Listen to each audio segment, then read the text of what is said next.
Hello students, आज हम अध्याय संबंध एवं फलन के अंतर्गत फलन का अध्ययन करेंगे। तो देखिए, फलन यदि a और b कोई दो अरिक्त समुच्चय हैं, यदि अरिक्त का मतलब उसमें कुछ ना कुछ अवयव अवश्य होना चाहिए, यदि f के द्वारा किसी नियम अथवा संबंध द्वारा समुच्चय A का प्रत्येक अवयव समुच्चय B के किसी अद्वितीय अवयव से संबंधित हो तो f को A से B में एक फलन कहते हैं। अर्थात f is such that mapping from A to B, इस फलन को हम प्रतिचित्रण भी कहते हैं, यानी कि मैपिंग। ठीक है, तो f is such that mapping from a to b, या f इस प्रकार है कि प्रतिचित्रण a से b में है। ठीक है, ये तो हुई फलन की परिभाषा। फलनों के प्रकार, टाइप्स ऑफ फंक्शंस। तो फलनों के क्या प्रकार हैं? बहुत सारे फलन पढ़े थे हमने, तो उसमें से अब मुख्य तीन फलन का अध्ययन इस समय इस कक्षा में हम करेंगे। एकेकी तथा एकैक फलन। ठीक है, एकेकी फलन क्या होता है? एक फलन f is such that mapping from x to y एकेकी अथवा एकैक फलन कहलाता है यदि f के अंतर्गत x के भिन्न भिन्न अवयवों के y में प्रतिबिंब भिन्न होते हैं। अर्थात प्रत्येक x1 x2 belongs to x के लिए fx1 बराबर fx2, यानी x1 x2 कोई भी मान, हम x का कोई भी मान रखेंगे तो उसके अलग अलग मान प्राप्त होंगे, यानी कि fx1 बराबर fx2 का तात्पर्य है कि x1 बराबर x2।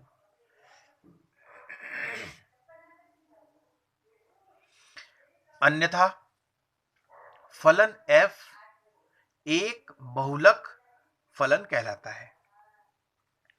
अगर ऐसा नहीं है तो हम क्या कहेंगे? बहु एकेकी फलन कहलाता है, मैनी वन फलन कहलाता है।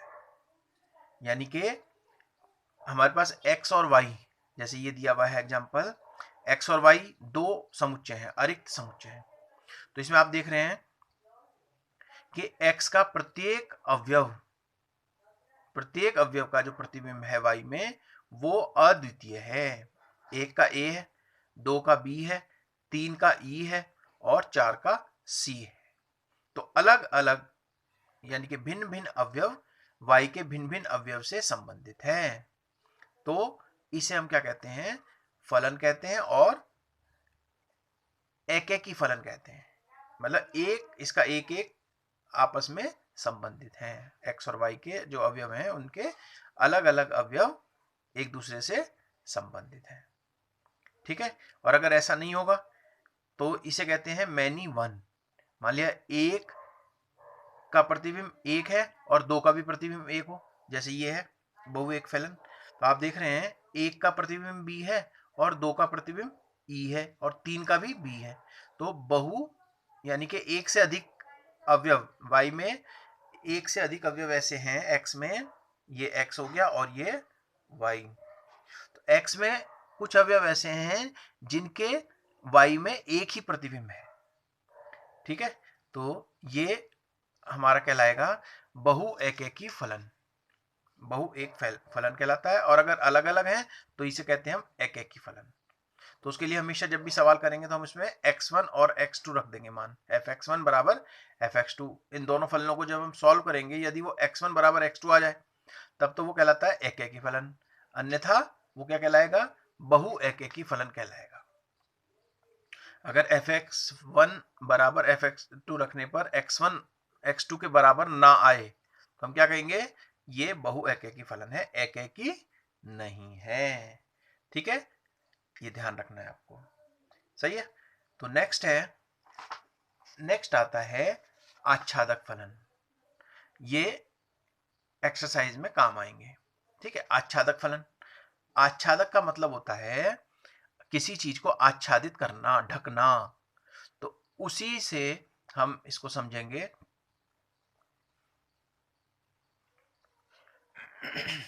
फलन f is such that mapping from x to y, यानी कि x के अवयव y के अवयवों से संबंधित हैं। आच्छादक अथवा आच्छादी फलन कहलाता है यदि f के अंतर्गत y का प्रत्येक अवयव x के किसी न किसी अवयव का प्रतिबिंब होता है। ठीक है। अर्थात प्रत्येक y बिलोंग्स टू y के लिए x में एक ऐसे अवयव x का अस्तित्व होता है कि fx बराबर y, x के अलग अलग मानों के लिए y। तो y के प्रत्येक मान में कोई भी, तो हम इसे दूसरे शब्दों में क्या कह सकते हैं, फलन के, इसे कहते हैं हम सहप्रांत, इसे कहते हैं प्रांत, और जितने अवयवों से ये संबंधित होता है y के, वो कहलाता है हमारा परिसर। ठीक है। ये हम पढ़ चुके हैं कक्षा 11 में, तो इसको थोड़ा सा ध्यान देंगे। तो हम ये भी कह सकते हैं फलन के सह प्रांत में कोई भी अवयव ऐसा नहीं होना चाहिए जो कि फलन के प्रांत के किसी न किसी अवयव का प्रतिबिंब ना हो, यानी कि इसमें कोई भी अवयव शेष नहीं बचना चाहिए जो किसी का भी प्रतिबिंब ना हो x के किसी अवयव का। तो उसे हम कहते हैं आच्छादक फलन या आच्छादी फलन। ठीक है। तो वही चीज इन्होंने कही, फलन f mapping from x to y आच्छादक अथवा आच्छादी कहलाता है यदि f के अंतर्गत y का प्रत्येक अवयव x के किसी ना किसी अवयव का प्रतिबिंब होना चाहिए, अर्थात इसमें कोई भी अवयव शेष नहीं बचना चाहिए जो x के किसी ना किसी अवयव का प्रतिबिंब ना हो। तो आप देख रहे हैं इसमें a b c ये तीनों x के किसी न किसी अवयव के प्रतिबिंब हैं, तो इसलिए हम कहेंगे ये आच्छादित है, यानी कि इसमें कोई भी अवयव शेष नहीं बचा। ठीक है। इसमें तो बच सकता है लेकिन इसमें कोई भी शेष नहीं बचना चाहिए। तो ऐसे प्रतिबिंब को, ऐसे फलन को हम क्या कहते हैं, आच्छादक फलन कहते हैं। तो ये ध्यान रखना है आपको। तो f is such that mapping from x to y एक आच्छादक फलन कहलाता है यदि केवल y का परिसर y हो, ये भी कह सकते हैं हम। तो f का परिसर क्या होगा, परिसर वही होता है जो प्रतिबिंब होते हैं, तो इसमें सारे ही प्रतिबिंब है, तो और ये किसके बराबर हुआ, y के। तो y का जो परिसर अगर हमारा y के बराबर आ जाता है, f का परिसर y के बराबर आ जाता है, तब भी हम क्या कहते हैं, ये एक आच्छादक फलन है। ठीक है। तो ये जो y के बराबर ही तो हो गया इसका जो परिसर है, ध्यान देंगे। ठीक है। तो इसको आप समझ लेंगे। तो ये हुआ हमारा आच्छादक फलन। ठीक है।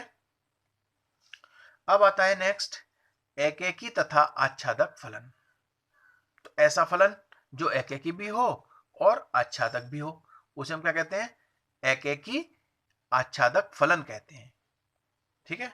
तो एक फलन f is such that mapping from x to y एक एकेकी तथा आच्छादक फलन कहलाता है यदि f एकेकी तथा आच्छादक दोनों होता है। नाम से ही पता लग रहा है, एकेकी तथा आच्छादक फलन।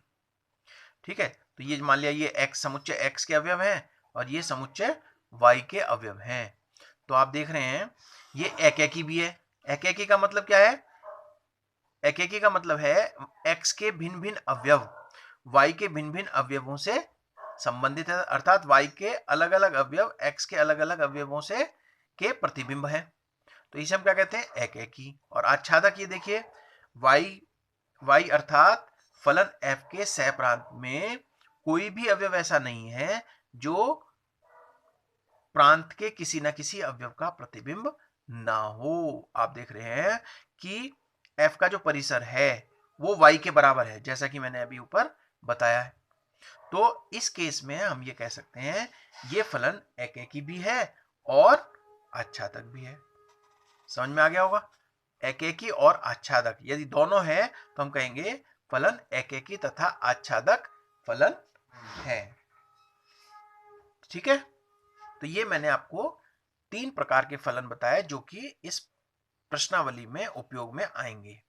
ठीक है, तो बाकी फलन हम जानते ही हैं, तो समय समय पर आएंगे तो मैं आपको क्लियर करूंगा।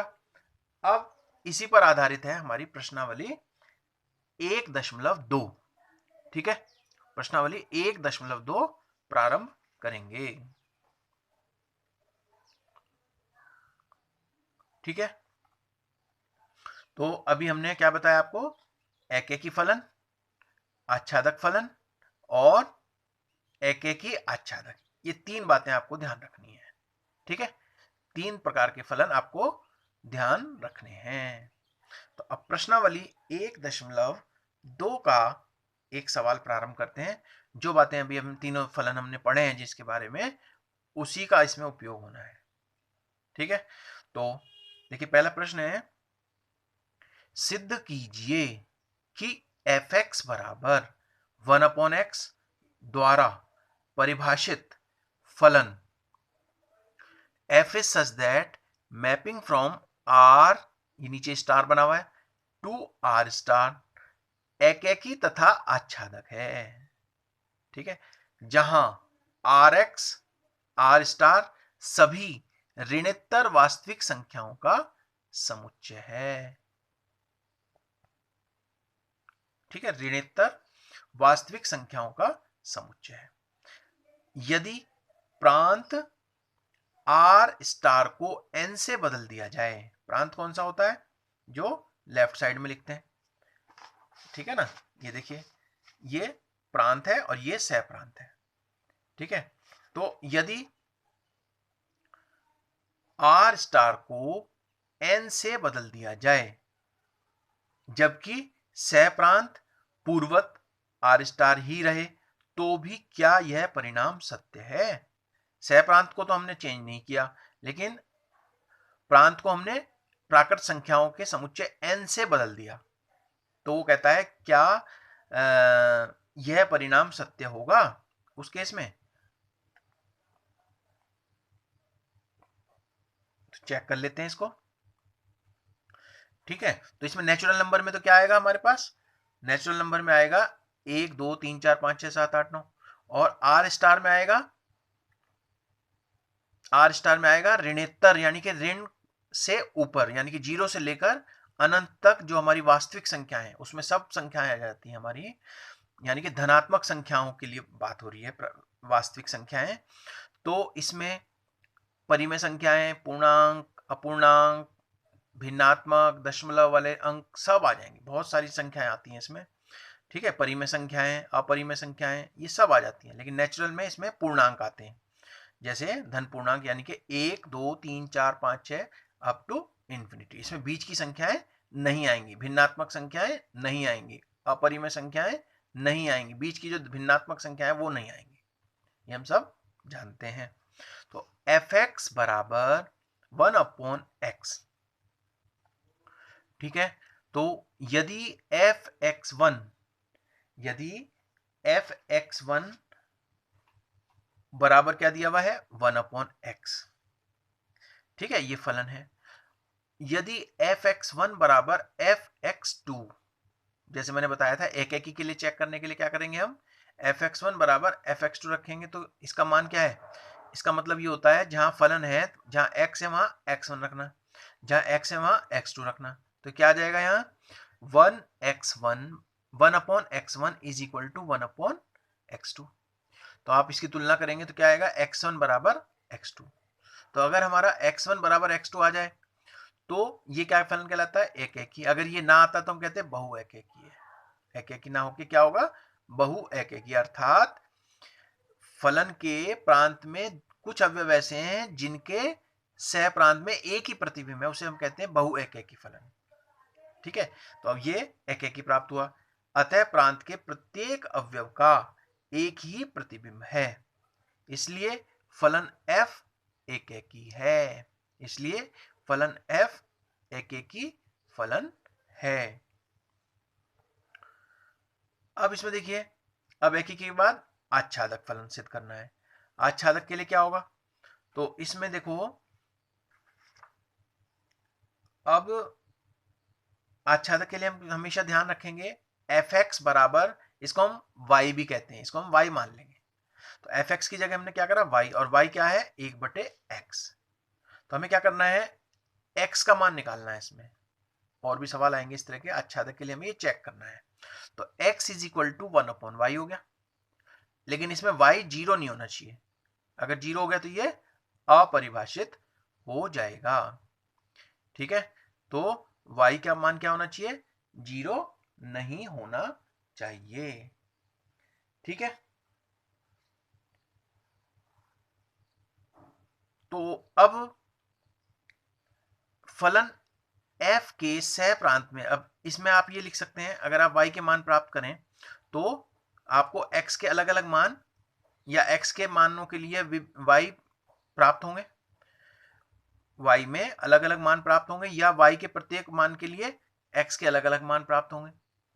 ठीक है, चूंकि फलन f के सह प्रांत में कोई भी अवयव ऐसा नहीं है जो f के प्रांत के किसी ना किसी अवयव का प्रतिबिंब ना हो। इस केस में हम ये लिख सकते हैं, तो फलन f के सह प्रांत में कोई भी अवयव ऐसा नहीं है। आप y के प्रत्येक मान के लिए x का मान प्राप्त कर सकते हैं। ठीक है ना, तो इसमें कोई भी अवयव ऐसा नहीं है, आपको इसी में से संख्या, कोई भी वास्तविक संख्या प्राप्त होगी। ठीक है, तो आपने कोई वास्तविक संख्या रखी है और इसमें वास्तविक संख्या प्राप्त होगी। ठीक है, तो आप देख रहे हैं, हम ये लिखेंगे, अधिकतर सवालों में आपको इस तरह से ये लिखना होगा, फलन f के सह प्रांत में कोई भी अवयव ऐसा नहीं है जो f के प्रांत के किसी ना किसी अवयव का प्रतिबिंब ना हो। अतः हम कह सकते हैं f एक आच्छादक फलन है। सही है। अब दूसरी कंडीशन क्या दी उसने, उसने कहा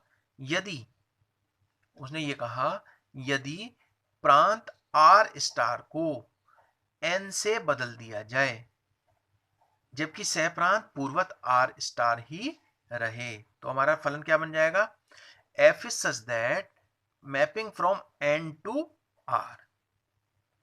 अब यहां पर जो प्रांत है वहां पर r स्टार की जगह क्या होगा, वास्तविक संख्याओं की जगह क्या होगा, ऋणोत्तर वास्तविक संख्याओं की जगह यहां पर नेचुरल नंबर हो जाएगा, यानी कि 1 2 3 4 5। ठीक, तो यदि fx1 बराबर fx2, तो अब उसी तरह से हम इसमें भी एक के लिए वही चेक करेंगे, तो fx1 बराबर fx2, तो इसमें 1/x1 बराबर 1/x2, तो इस केस में भी हमारे पास एक फलन प्राप्त होगा, यानी कि हम x के कुछ मानों के लिए एक एक मान रखेंगे तो वास्तविक संख्याओं में से हमें कुछ ना कुछ मान प्राप्त होगा। ठीक है, अगर मान लिया हमने इसमें 1 रखा तो यहां पर क्या प्राप्त होगा, 2 रखेंगे तो 1/2, 3 रखेंगे तो 1/3, तो ये सब हमारे पास नेचुरल नंबर में से उसमें से प्राप्त हो जाएगा। कुछ भी मान रखेंगे तो हमें r स्टार में प्राप्त हो जाएगा।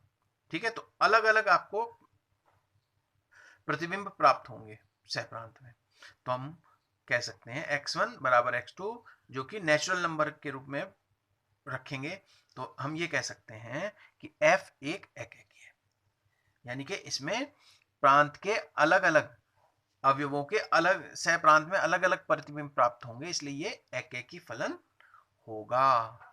ठीक है, अब आच्छादक के लिए चेक करते हैं। आच्छादक के लिए क्या होगा, आच्छादक के लिए चेक करते हैं, तो fx बराबर y बराबर 1/x, तो x बराबर 1/y जैसे बताया था मैंने, इसे x बराबर x का मान निकाल लेंगे, इसे y को यहां ले गए, तो इसमें भी यही होगा, y is not equal to 0।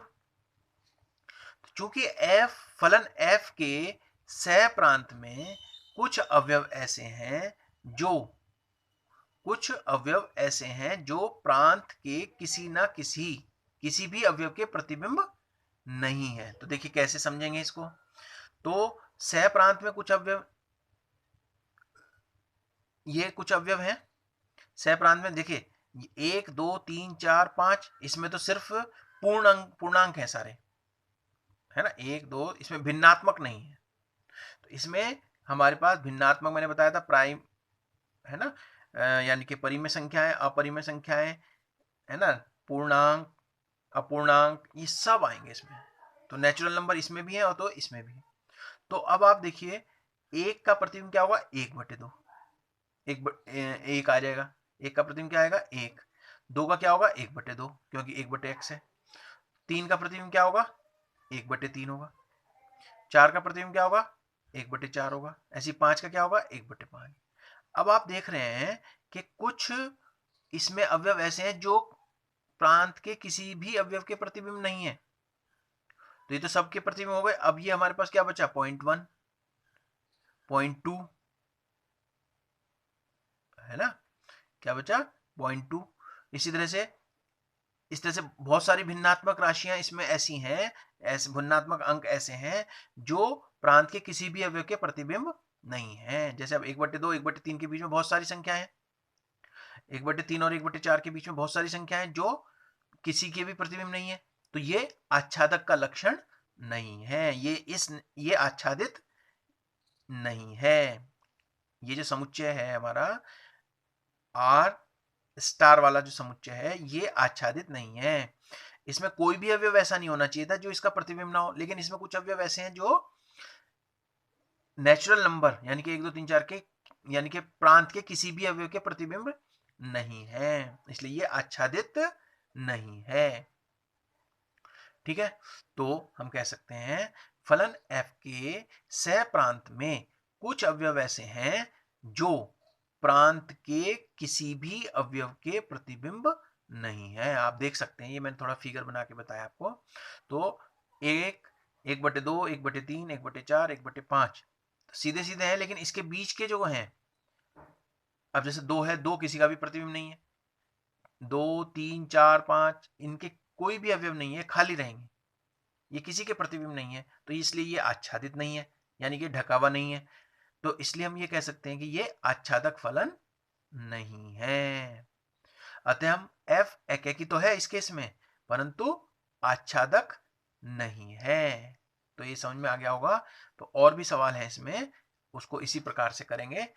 आज के लिए इतना ही।